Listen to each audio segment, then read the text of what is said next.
Would you like it cold water? Yeah, I'll take one. I have to change the home point to be the controller because I don't want this thing to go back to land on the water. This is the first. If it falls on the water, well, then it falls on the water. No, Louis, there's none of that. I don't think you should put that there, Louis. Nah, it's not going to slide. Yeah, it is. No.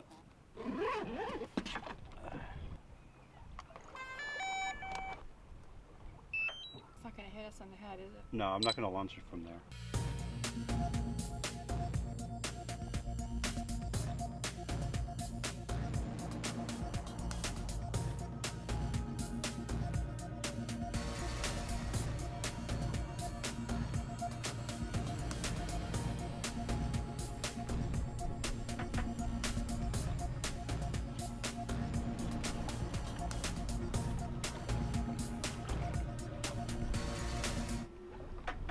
Windy here, Louis. That's not too much wind. Think so? No. Okay, here goes nothing. Want me to help you with something, Louis? No, not right So now. you can take that and I can help you. I can hold that and you can. You want me to hold the drone?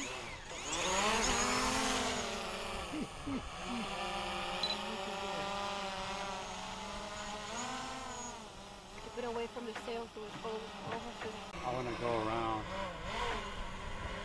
Keep it high, high.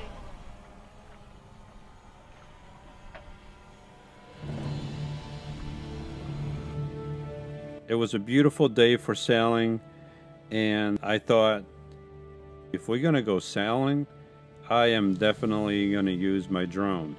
Now, this was the first time going on a sailboat for me, and I think for my friend Lidia, my girlfriend Lidia.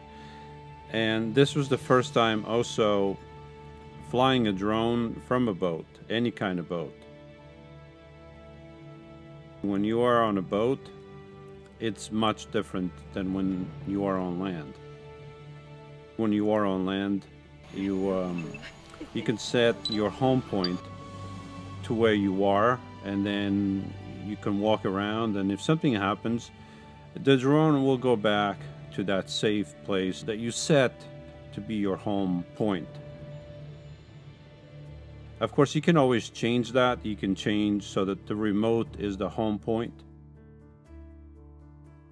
It's still tricky because you now have the movement of the boat. You have the up and down from the ocean.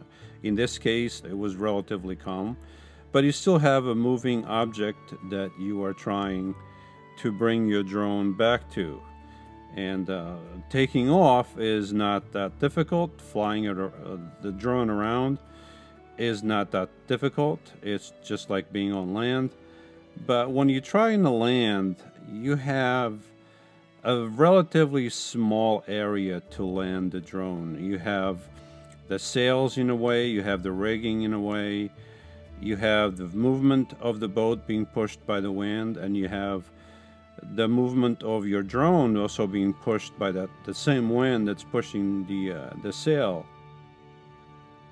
And if you try to bring the drone back to you, you got to bring it back in the right way. If you don't do it, then you're going to be in trouble.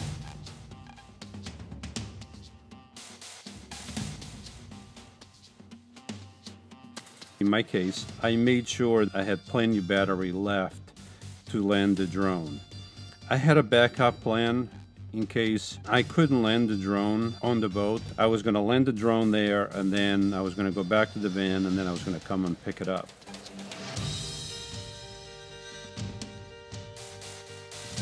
It's much different landing the drone on land. It's very easy to catch. Got it? I got it. You always get it, Louis. It's totally different when you do it on the boat. The way I had been flying, the sensors on the drone were turned on. So as I was trying to land the drone, and as the drone was coming closer to the boat, the sensors were detecting the boat, and the sensors were slowing down and stopping the drone. The boat is moving away from the drone, pushed by the wind, and the drone is stopping because it senses the objects in front of it, and I thought I was going to lose it. It occurred to me to turn the sensors off by turning the drone to sports mode. After a few tries, I timed it perfectly. I caught the drone, and I was so relieved that I didn't lose the drone. A wise man stores up knowledge, but with the mouth of the foolish, ruin is at hand. Proverbs 10:14.